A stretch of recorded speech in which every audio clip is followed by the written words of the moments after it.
వచ్చాయండి. విజయనగరం జిల్లా గజపతినగరం నియోజకవర్గం జామ మండలంలో ఒక గ్రామం శాసనాపల్లి. ఊరు చుట్టూ నీళ్లు ఉండడం ఈ ఊరు చేసుకున్న పాపం.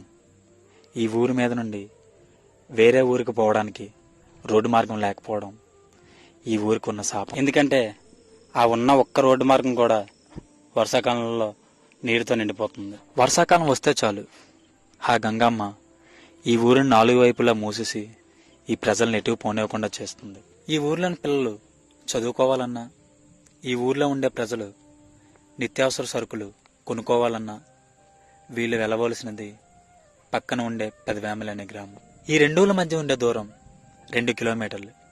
కానీ ఆ 2 కిలోమీటర్లు చేరుకోవాలంటే మధ్యలో ఉండే 200 మీటర్ల గడ్డ దాటాలి. ఈ ఊరు పుట్టినప్పటి నుండి ఈ ఊరి ప్రజలు ఆ 200 మీటర్ల గడ్డపై వంతెన కట్టమని రాజకీయ నాయకుల్ని అడుగుతూనే ఉన్నారు.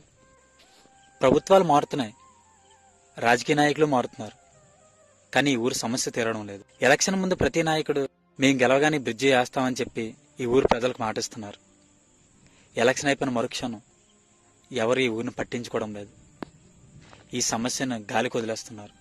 ప్రాణాలు అరచేతుల్లో పెట్టుకొని వాళ్ళ పిల్లల్ని భుజాల మీద కూర్చొని పెట్టుకొని ఇలా స్కూల్కి పంపిస్తున్నారు. ఇంతకు మించి నీరు వచ్చినట్లయితే ఆ పిల్లల చదువు ఇంటికి పరిమితం కావాల్సిందే. ఈ బ్రిడ్జి వేయకపోవడం వలన సంవత్సరంలో 4 నెలలు పిల్లలు ఇంటి వద్దే ఉండి చదువుకోవాల్సి వస్తుంది. చివరకు 300 గడప ఉండే గ్రామం 100 గడపకు చేరుకుందంటే కారణం పిల్లల చదువు కోసమని ఈ ఊరు ప్రజలు వలస వెళ్ళిపోవడం.